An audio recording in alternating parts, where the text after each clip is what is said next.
I have seen walking brains performing somersaults on high wires running between Jupiter and Saturn. I sat on an overturned bucket and went fishing on the bridge between the free and enslaved for the duration of the Civil War. I disguised myself as a house for insane women and charmed Charles Manson into a hornet's nest. My knees and shoulders make sounds like the percussion section of an orchestra that yearns to be a hardcore band. An artist once told me they would rather be dead than live without the ability to produce their art. Making art can be likened to migration. My mom has been migrating for over 70 years, but each location is within a 4-mile radius of the other, so her overall landscape hasn't really changed much. Or has it? When we think of a migrant, we reflect on a person who moves from one country, region, or place to another.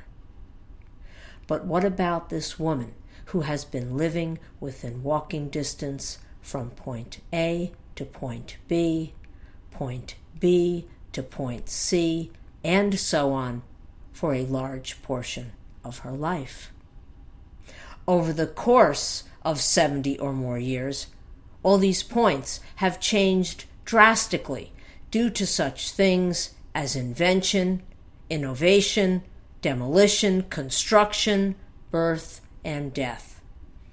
As a result, my mom is always on the move because everything around her is in a perpetual state of change. With this notion of migration in mind, I bring us back to the artist who would rather die than not make their art. Are they looking at their creative process through a drinking straw? If they are only seeing themselves as crafting the kind of art they are making today, then the answer is yes. They are missing the forces of change that exist in the peripheral field.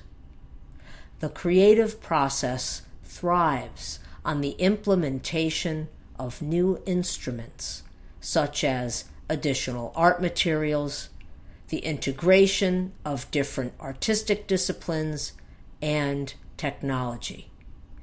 These vehicles foster new pathways for creation, and this maintains a state of continuous transformation. This is nature, and it will keep us all healthy and alive.